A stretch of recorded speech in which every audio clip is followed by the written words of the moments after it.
Hello, everybody. This is your favorite Bronze Age Spider-Man podcast. Here comes the Spider-Cast. I'm your co-host, Mike L., and as always, I'm joined by Joshua Mervell. And today we're going to be looking at some Spider-Man crossover comics. We're going to start off with Ka-Zar The Savage, issue 21 and 22, and then we're going to move on to Fantastic Four, issue 250.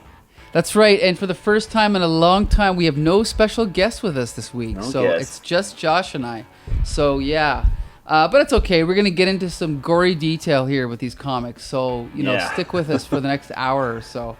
Okay, so first of all, before we dive in here, are you familiar at all with Ka-Zar? A little bit. I don't think I've actually sat down to read any of his comics, but I feel like I've read a lot of crossovers with him, where people have gone to the Savage Lands, and every time anybody goes to the Savage Lands, they always run into Ka-Zar. So, and yeah, now that I think about it, we have talked about him on our show, right? He was I think so. Marvel Team Up. Yeah, and we should also remind the listeners that depending on how you measure, like depending on what measurement you're using, Ka-Zar is arguably the oldest Marvel character, because when he first appeared, I believe it was in Marvel Comics #1, but he technically already existed in pulp novels. So, interesting. Really, right. Yeah, he was carried over from pulp novels, but technically that version was different than the one introduced in X-Men later on. So, it depends how you look at it, But anyway, right. So Ka-Zar is basically a ripoff of Tarzan. Right. Yeah. So in issue 21, we start off with just kind of like the most wild scenario where they recap it so quickly. Ka-Zar is fighting Kraven, the hunter, who, like, after he was just sniped in the head, and Kraven is, like, beating him to a pulp, and Kraven gets knocked off of a building after the person, assumably that shot Ka-Zar in the head, tries to shoot him, so he dodges it and falls off the building. And Ka-Zar grabs his arm, but dislocates his arm. I don't know if he did it like grabbing his hand and like the weight kind of dislocated it, or if this is from the fight previous. But he's kind of struggling to hold on. And then somebody else comes in, tries to grab him, right? Who does? Yeah. Oh, you talking about Shanna? Shanna, yes. Shanna comes in and grabs his ankle as he falls and loses his grip.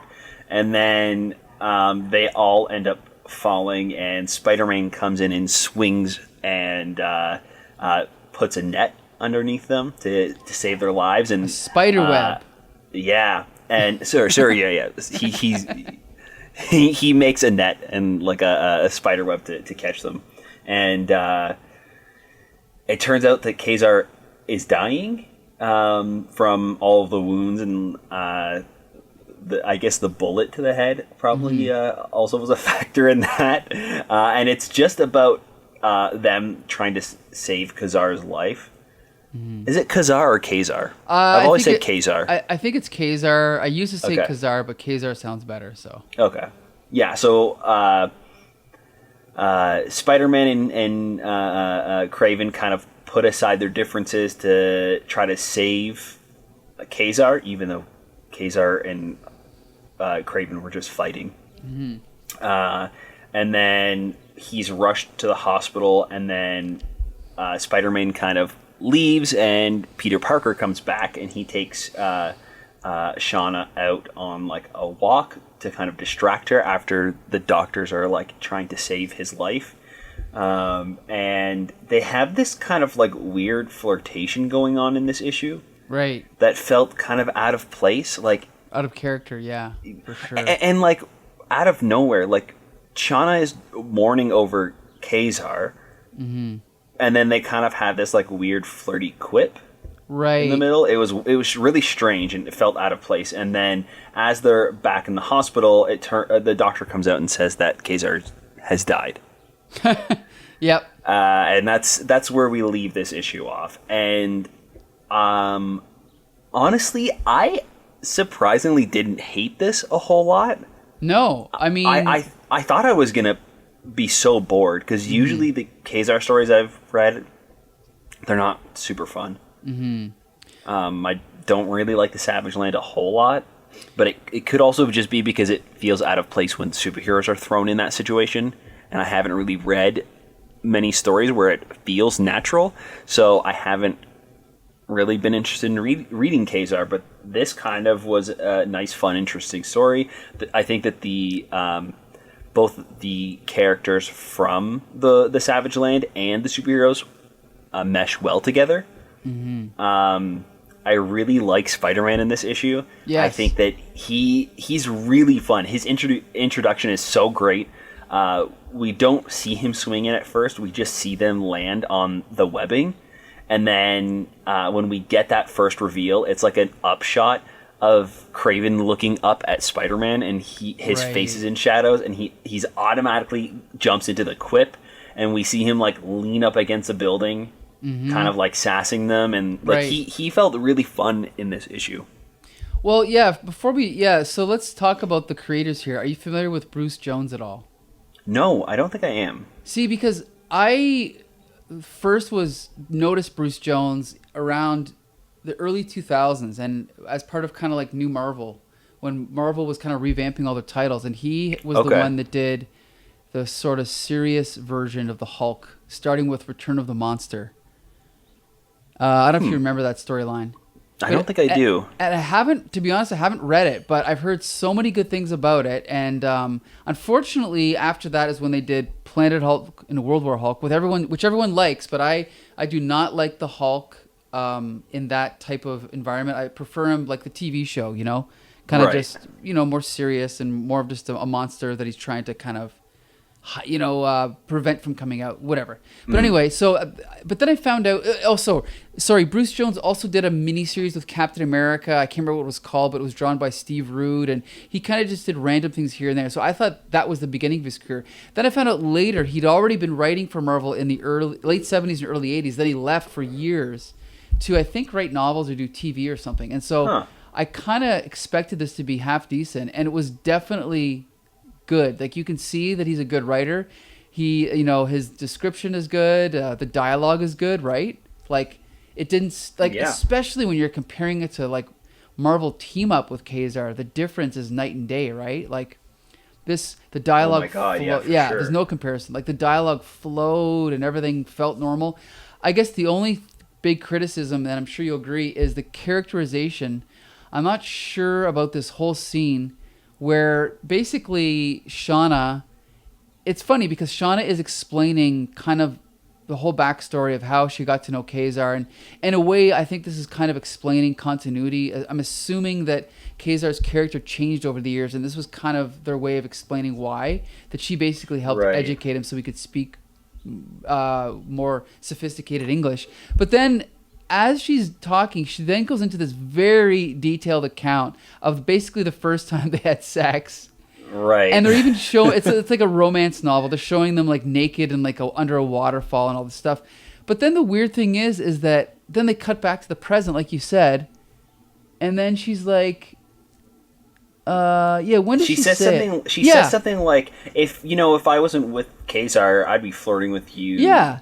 She's now. Like if the circumstances were different, I'd be flirting with you like mad. If the circumstances were different, so would I.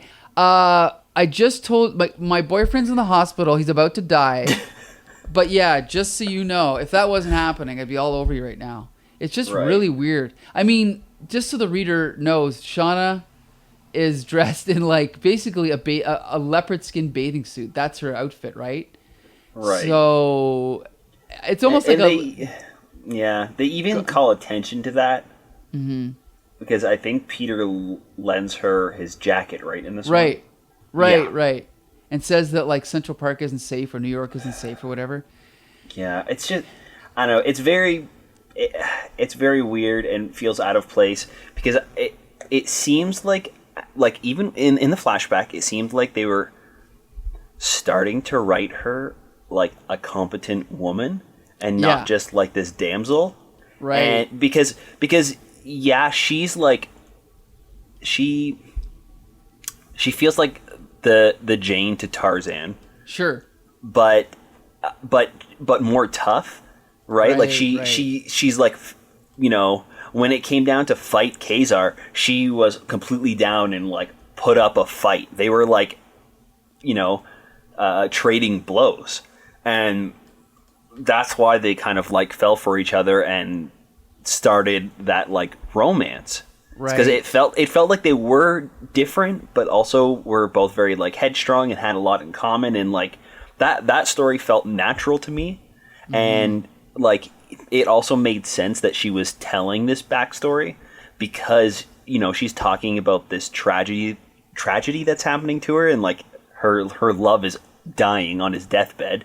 So of course it makes sense for her to like transition into the flashback, where a lot of times it like the flashbacks don't make sense in the story for them happening. Like it's only there because the audience needs to see. And this just kind of felt like, she would talk about this right now, like, while Peter's trying to calm her down and like talk her through everything. I know it felt right, and then once her and Peter started like flirting, I was kind of like, oh, that's weird, but I didn't really pay too much attention to it. Spoiler alert, until the next issue when it kind of just goes buck wild with it. But yes, buck wild is the word. Yep. Yeah. But I think all in all, I definitely enjoyed this issue. Yeah, so did I. I don't really know what else to say about it. I mean, it's it's one of those things, and this is the most frustrating thing about Marvel Team Up, and I don't want to keep picking on Marvel Team Up, but whenever we review it, it's like I don't even know where to start because there's so much to digest, and it's so dense, but not in a good way. You know what I mean? And so at least with this comic, you can flip it open and look at it, and it's like all the pieces are right there in front of you. You can just look at it and take apart the pieces and put them back together, and it's really nice. I think why it works is because all the characters have a reason for being there. Right. It really does make sense, everything that's going down. And like Kraven going after Ka-Zar, although we didn't get that side of the story, it makes sense that the two of them are fighting. Like I can picture that in my head. And Kraven is a Spider-Man villain, so it makes sense that he kind of swoops in once he sees Kraven and sees what's going on and saves them. And then from there, he checks in as Peter Parker to make sure everything is still fine. That way he can like walk into the hospital without kind of causing mayhem in costume. So like everything makes sense, and the characters feel like they should be there. Right. So I think that's why it works for me much better than what Marvel Team Up does. But I only talk bad about Marvel Team Up so much because, well, one, we're reading it every week, and we kind of have to do that. But also, like, it has so much potential. Look at this comic. Like, these characters, it's pretty much a team up. Like if it said Marvel Team Up, I wouldn't have been surprised. Well, maybe because the writing was better, but it makes sense. Everything, like, I like seeing these characters in this universe connect and like talk to each other and come together for a story. It's just that this is done right where Marvel Team Up is not usually done right. It's just effortless. Yeah, it just feels natural and yeah, like you said, effortless. So I would honestly recommend this issue. Yep, me too. And especially if somebody's interested in Ka-Zar. Sorry, go ahead though. No, I was gonna say we haven't even talked about the art. Are you familiar with Ron Frenz? I think that he's a Thor artist, right? Yeah, he's most famous for you could say Thor, but he's been around forever. I'm a huge fan. One of the problems with Ron Frenz is he's kind of known for mimicking other artists. Like when he had a long run on Spider-Man where he kind of mimicked Steve Ditko. Then when he went to Thor, he mimicked Jack Kirby. And then he went to Superman, and he was kind of in between. The thing is he's always good. It's just that he's sort of known more for imitating other people. In this issue, I found he was actually imitating John Buscema a little bit. Yeah, I thought at first it might have been John Buscema, and I went back to look at it, and yeah, I think it really works. I don't remember a point in this issue where I ever had a problem with the art. Exactly. There's actually a couple of moments where it stood out that it was really good.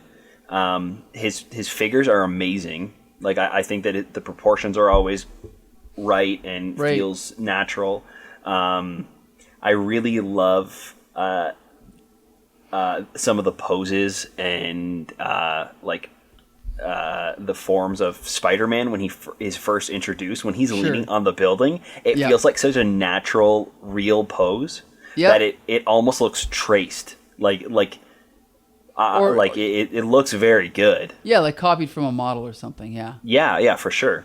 And you know, as far as storytelling, I was gonna say this is a great example of storytelling, but it's also a little bit weird because on digital, page 14. Ka-Zar has just saved, Kraven has just saved Ka-Zar, and then Shanna says to him, "Who are you, Kraven? What's behind the beetling brow? I can't decide whether to hate you or kiss you." So first of all, that's kind of weird on Bruce Jones' part to have another guy that this woman's hitting on. That's kind of weird. Yeah. But I do like how the following panel is just silent. You know, I think one silent panel is worth 1,000 with dialogue. Like, it's just so nice, you know? Right. When you see a silent panel in a comic like this, it just pops out. And I really like that. So I don't know if that was his choice or the writer's choice, but that was really cool. Mm-hmm. I think that I actually have more to say about this story as a whole. Sure. With the two issues, so I'm ready to move on. All right, so issue 22. Do you want to summarize this one, and I'll do FF? Sure, yeah. Cool. So we're kind of... this is a really weird issue. We're dealing with the fact that Ka-Zar has now died. Yeah. Shanna is kind of having to go and pick out his tombstone and figure out everything you have to do when somebody dies. And Peter has been there helping her out. And then this kind of romance starts after Peter brings her back to his apartment and they start kissing. And then she kind of goes on a rage and passes out. And when she comes to, she gets Peter gets a phone call about Zabu, their saber-tooth tiger, and he has now been shot with a tranquilizer and has died. Right. And so she goes and she goes to the scientist that called Peter and finds out that it is the culprit is the person that actually brought them brought them from the island to New York in the first place.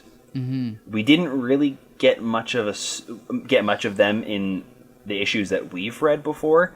I think that she is the one that was sniping on the roof, though. Yes, I believe so. Yeah. So yeah, she goes to their apartment to confront them.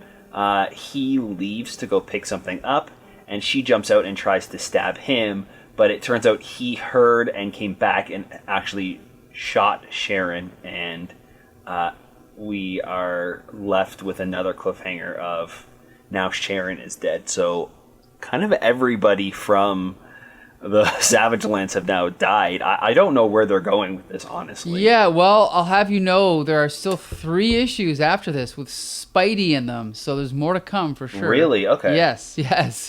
We'll be doing an episode in 2 weeks, all Ka-Zar. Okay. Okay. So I'm kind of excited, to be honest. Well, yeah. I mean, I'm interested to. Yeah, it's a different take, right? Bruce Jones. Yeah. So yeah, this issue. Okay, the negatives are, once again, why is she having, I don't know if they're officially in a Facebook relationship, but it is kind of weird that she's making it with Peter. In fact, doesn't Peter also say somewhere in this issue, I've got my own problems in my love life, and it's like, see current issues of Spider-Man or whatever. So at this point, they're probably talking about like Deborah Whitman or something. I don't know. Probably. Yeah. Yeah, I'm honestly not sure. Because this isn't current to where we're caught up in Spider-Man, correct? No, this is... this is before Black Cat? I don't really know. This is... I'll check my notes really quick here. This is December 82. So... Okay, so yes. It's like way back. Right. I don't know when that is. Yeah, I think that's probably... It might be after the first time we see her disappear, like when, like on the dock when Peter gets the pardon from the police. Oh, right, for her crimes, and then she disappears. I feel like that was maybe before, but who knows? Yeah, it's very weird, and the whole relationship is very strange. Mm-hmm. Like, I don't know, like, Peter's trying to comfort her, and she's obviously going through a lot of, like, pain and emotions right now, and, like, the fact that Peter would even kiss her is kind of really weird and gross, I think. Yeah, exactly. Because it feels like he's taking advantage of her pain. Right. And, like, they're kind of painting her as this person that is, like, sexually charged through her, like, emotion. Right. And like, when she's negatively, you know, emotional, right? Like, not in like a positive way. It's always like before, when her and Ka-Zar hooked up for the first time, they were angry at each other and they were fist fighting, and then it turned into them making out, which turned into whatever else happened in the waterfall. And in this, she's mourning, and she's also kind of angry. Or I think right before actually they kiss, she gets really angry, right? Because she's angry at Ka-Zar for always putting himself in trouble, I think she says, and then like throws a lamp, and then they start making out. It just feels so out of place and like out of character and gross. Yeah. Yeah, so that's definitely the weakness of this issue. Yeah. But other than that, the story is, good. I mean, here's the thing. One of the rules about writing is, if you kill one person, it's sad. If you kill two, the impact is diluted. If you kill three in a row, you laugh at it, right? Like, and so it's like, just last issue, Ka-Zar died. Now Zabu's dead. I got a feeling they're both coming back because I've read other Marvel comics and I know they're back. Yeah, they're all gonna come back. It's it's weird that they would kill off like the entire team, right? Because it's the three of them, right? That's like killing off the Fantastic Four one by one and then not expecting them to come back. Right. It's kind of ridiculous. Yeah. Yeah. So I mean, I don't know what's going on here. I guess the main thing I liked about this, like I said, is it's like, we know, just like last issue, the dialogue's good, everything's good, the art is good. Again, it's just very clear storytelling. There's a lot of, I don't know if you want to call this Kirby-esque or John Buscema-esque, but some nice panels where we're kind of zooming out for dramatic effect, or we're zooming in, or we're cross-cutting, like when the cab driver is racing through the city, we're cross-cutting between an overhead shot of the car and then him, and then back, and it's really effective, It's like those techniques used to be used by the majority of Marvel artists, and unfortunately, most of those techniques are all lost now. The whole storytelling thing is lost. Right.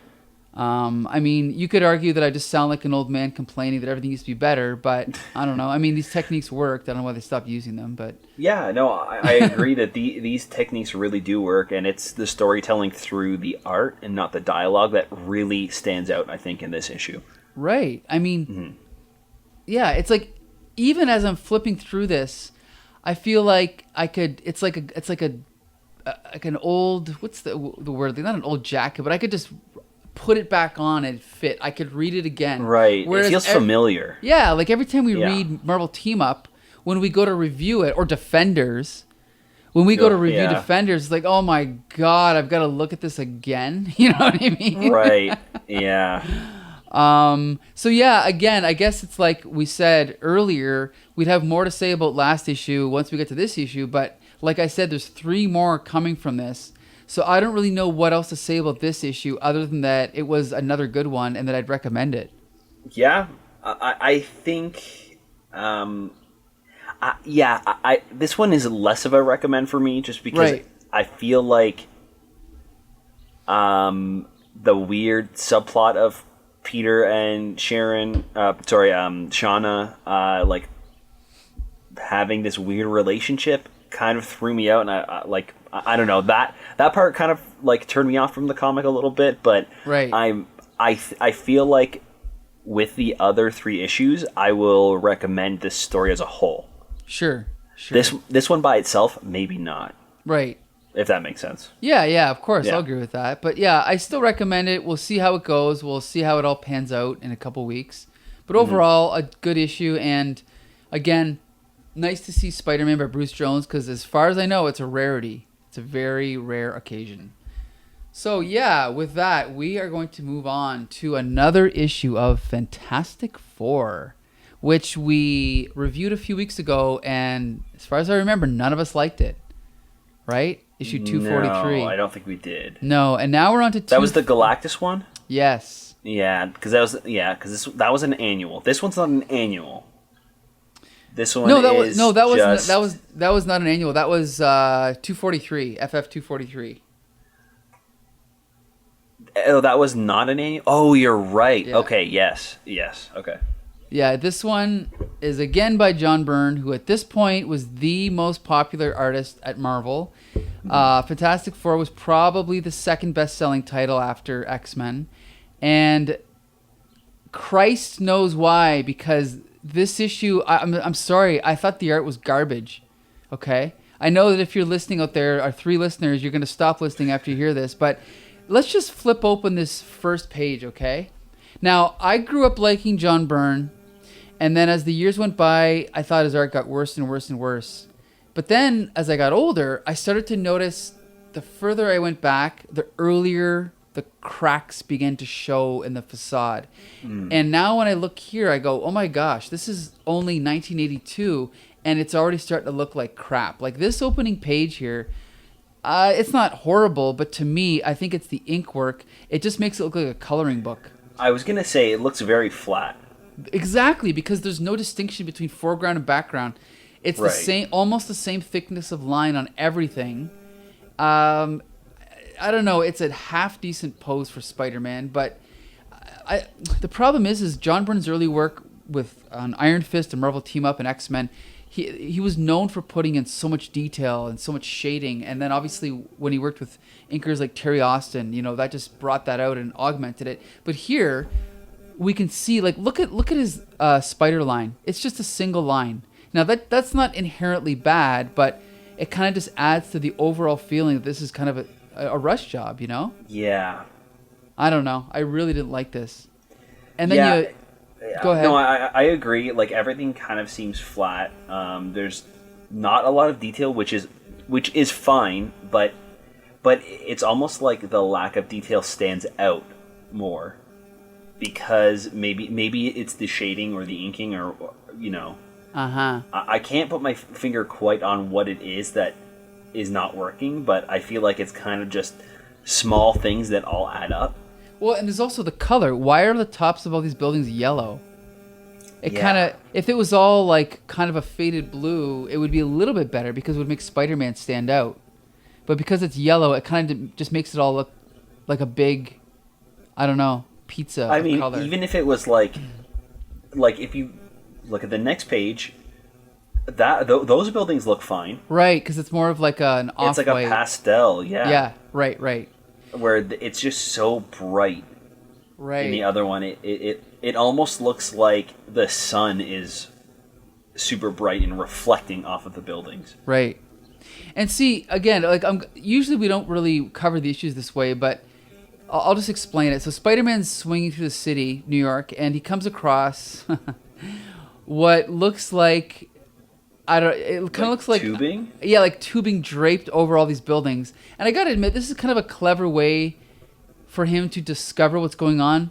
But I like it. Yeah, it's a good idea, but what it ends up being is he figures out, oh, this is Mr. Fantastic. But I like the way it's drawn. I like the idea, but I don't like how the dialogue in his thought bubble is like, holy cow, I know what it is now. And it means that the Fantastic Four are in big trouble. That's a little bit, I mean, I don't want to get too nitpicky just yet, but it's a little bit melodramatic. When he could have just said, hey, I know who this is. Instead of being like, I know what's going on. It means we're all doomed. I don't know. It's just, I just thought it was a little bit melodramatic. But then for him to discover, okay, so this is actually Mr. Fantastic's body, spread out and squeezed and spread out over all these buildings. That's kind of a cool idea. So anyway, so basically he starts talking with Mr. Fantastic, and he finds out that they've just been in a battle with Gladiator, who is kind of a space version of Superman. That's the best way to describe him. This is not the Gladiator that we've recently read about in Marvel Team Up. Or Spectacular, actually, it was. Or Spectacular, you're right. Yeah. Yeah, this is the other one, yep. Yeah. He's part of the Shi'ar Imperial Guard, I think. Mm-hmm. I think. Anyway, so he hooks up with Mr. Fantastic, and then we have this encounter with X-Men, and right away, I personally find this tedious. Because, again, it goes back to that whole thing. Are we supposed to be fooled? Are we not supposed to be fooled? I don't know. To me, it's very obvious these are not the real X-Men. I don't know what you were thinking when you were reading this, but did you know it was not the X-Men? Spoiler alert. Not when I first, the first few panels, I didn't, but then, very quickly, I realized. Yeah, it didn't take long. Well, because that's what I thought. I thought either this is really badly written dialogue or it's not the X-Men.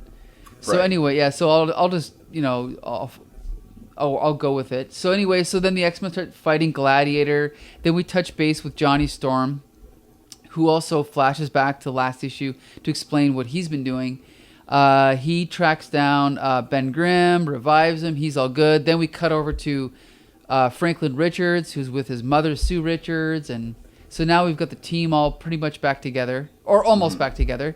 And then we cut over to, for no reason, we cut to Steve Rogers having dinner with Bernie Rosenthal, and then there's an explosion. So then he and I think she just recently found out that he's Captain America. Yeah. And so now he's got to go into battle. So he changes into Captain America, and then he intervenes on the fight, and then the X-Men are fighting the Gladiator, and it's fisticuffs for a few issues, so a few pages are wasted until Cap comes in, and he starts beating up all these X-Men, and then the FF come in, and they join the fight. Then we cut over to Alicia Masters, and then Mr. Fantastic thinks he's figured out a way to defeat Gladiator, so he's built this doohickey, and of course he won't explain to Sue what's going on, right? He won't reveal his plan. Ugh, that's annoying. Frustrating. I always hate that when characters that are on a team like this, where they're supposed to be family members or husband and wife, they don't explain anything to each other. It's frustrating. That was something that really kind of annoyed me. Right. Because the whole point, I assume the whole point of that story, story moment is to surprise the audience, right? Yes, so you don't explain to the audience what's going on. But you don't need to leave Sue out of the loop to keep it a surprise. Sue could be like, "Oh, I get it," and then "Here, you need this tool," or make sure you do this," and then that's it. It makes them feel like they're on a team and they're working together to stop this, and not Reed just kind of being a dick. Yeah, and brushing her off. So that's a really good point. Yeah. Mm-hmm. So then we get kind of a clue that something is amiss, and in the space of 2 panels, Nightcrawler turns from Nightcrawler into Angel. So now we know something weird is going on. So everyone's fighting. Then Mr. Fantastic and Sue Richards join the fight, which is still going on. And then, but actually, no, before they join the fight, somebody, who is it? Angel throws a big a piece of sharp metal at Human Torch, but he dodges and it hits Cyclops, who falls to the ground. Sorry, go ahead. Yeah, sorry. Yeah. Okay. And then when he falls to the ground, he turns into a Skrull. So I kind of figured this out very early on, that it was a Skrull, and I was like, oh, okay, it's a Skrull, whatever. They were out of character the whole time anyway, and that's why. So then Mr. Fantastic sort of knocks over Gladiator, and Gladiator tries to punch him, but it doesn't work. And Mr. Fantastic's like, "You see, Gladiator, I've deduced the secret of your great power, and I've canceled it. You can do nothing against me." And Gladiator is trying to punch him, but nothing works. And he's all shocked. And then basically, Sue Richards comes in and knocks him out with one of her shields. And then, of course, we have the classic John Byrne thing where the hero explains to the reader exactly what he was doing. And so he basically says, "It was obvious once I put my mind to it, Cap. Although Gladiator clearly possesses superhuman physical traits, it was apparent that it was apparent that much of his power is actually psionic in nature. Knowing that, all we needed was a scenario which would cause him to doubt his own abilities so that we could strike through them. So I used my thought projection helmet to generate an image of myself over our star-spangled friend, Captain America. And when Gladiator thought he was striking at you, he was actually up against Cap's nearly indestructible shield. I don't know about that logic. My thing is at this point, we know that the X-Men are Skrulls. So we know that Gladiator was looking for 4 Skrulls, and he just made a mistake, and he's not a bad guy. Why are we still going after Gladiator and trying to stop him? Because it's just an excuse to have 33 pages of fighting. That's why. It's annoying. Because, like, wouldn't it be more interesting if the Skrulls were pretending to be the X-Men the entire time, and the Skrulls teamed up with the heroes to try to take down Gladiator, and once they finally did, and Reed figured out a way to take him down, then the Skrulls turned on them. They're like, "Oh, geez, we made a mistake. We were fighting Gladiator and with the X-Men, and it turns out they were Skrulls the entire time. Like they tricked us to foil Gladiator, and then from there they have to fight the fake X-Men." That's right? Because you could still have all that fighting and everything that's happened here. You just kind of like switch everything around with like the order in which it happened. I think the thing is it's kind of one of those problems where it's almost like they think if we do a twist itself makes the story good. But if the twist doesn't fool anyone or accomplish anything, then it's meaningless, right? Yeah. It's like you said, it's like at least if your idea is much better, because if that would have happened, first of all you'd be surprised, but then you'd go, "Oh, look how smart they were to use that to their advantage to defeat the FF by knocking out the big strong guy." Like that would have been smart, but this whole thing just doesn't make sense. And like even the way that Mr. Fantastic solves it is annoying. The way he rushes off and does this big plan, won't tell Sue what it is, and then the way he has to explain it at the end. Again, no hints given, right? Like there's no hints for us to figure out what Reed is doing. So it's kind of just annoying. Yeah, it's just random science gadget that we've never heard of. And who knows, maybe this is something that has come up earlier in the story and we're just kind of popping in right now. But I doubt it. But it doesn't seem like it. No, it doesn't. Because nobody makes a comment about it being something from before, or like, "Hey, remember this? Remember when I was developing this technology? Well, it did come in handy." Like nothing felt like it was like continued on. It just felt like this like gimmicky Deus Ex Machina machine that Reed has just come up with to end the comic. Right. So, well, and you know what else is crazy? I didn't even realize this. Did you realize this was a double-sized issue? Yeah.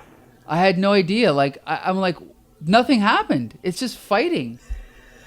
Yeah. I don't think that this one was super great. But I also wasn't, like, bored reading it. Okay. I don't know. I don't know if I would go out of my way to recommend it, but I wasn't miserable the entire time reading it. When normally in these like huge team ups, it's just so incoherent and like muddled garbage that I don't even really comprehend what's going on because they're just kind of rushing through everything. And with this, I at least could like see the steps and see exactly what's happening, and it felt like the story was there. Yeah, I guess like when we read Defenders, it was miserable. It actually made me angry. So this is not off-putting. It's more just that it's frustrating to me because it's so superficial and so one-dimensional. Yeah, you know? it could have been much better. It could have had some. I mean, just like the art, it could have had more depth. Right? Like, it feels like it's very rushed and not a whole lot of care or thought was put into it. It's not an awful story, but it's also not a great comic either. Well, and then we didn't even mention the very last page where And I actually saw this coming when their Gladiator kind of locks up the Skrulls and is flying away, and then the Thing's like, "Hey, wait a minute!" And we cut to this big shot of like the city. Who's gonna pay to fix all this? And then you can actually see that Reed and Sue are trying to hold back like a chuckle. It's so cliche that it's embarrassing. Like, it's beyond cliche, you know? It's kitsch. It's bad. And it's like, look at all these, like, if this was, Miracle Man, there'd be like 16 dead bodies. Like, look at all these cars. How do we know people are not in these cars? I don't know. I just thought it was ridiculous. Yeah. And I don't know. I don't mind cliche in camp if that's what you're going for. But this felt like it was trying to do something clever at first. Right. And because that like twisted and like, shock factor didn't work, this gag doesn't work. And like it's kind of two different tones where they're trying to like trick the audience and do something new and fresh while also being campy and tropey. Right.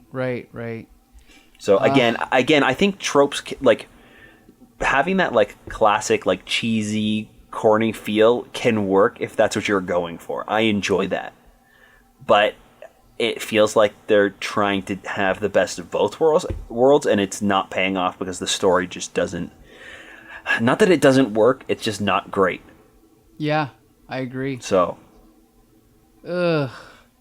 I can't believe, that I used to own every issue of FF by John Byrne, eh? Really?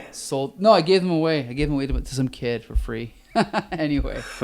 So yeah, I mean, I didn't hate this issue, but I can't recommend it just because it's like cotton candy to me. Or no, you know what it's like? What's that gum called? Like that, where you start chewing it and like 45 seconds later it loses all like its Hubba flavor. Bubba? Hubba Bubba. That's what this is, Hubba Bubba. That's what this is. Yeah, it was kind of fun and like entertaining while I was reading it, but it's not something that's going to stick with me. No.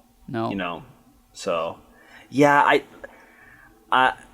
I wouldn't go out of my way to recommend it, but I also wouldn't tell anybody not to read it. It's one of those kind of just average comics. I will say, like what I said with Ka-Zar, and maybe I'm just repeating myself so much just because of how much Marvel team-up doesn't work for me, but the character team-ups, it felt natural in this one, and it felt like all the characters had a purpose for being there, so I will give it that. They had so many characters in this one from all different types of comics, and it worked. All right, well, so I will give it that. Yeah, I didn't hate it, but I do not recommend this. There's just even the Ka-Zar issues are so much better in my opinion. Mm-hmm. Agreed. Yeah, so that wraps up this week. Next week we'll be back to normal, but Josh, you can take it from here. Yeah, we want to thank you guys for listening. If you like the podcast, it really helps when you leave us a review over on Apple Podcasts. Or you can drop us a comment or tweet over on Twitter. You can reach us there at HCT Spidercast or Comic Syndicate.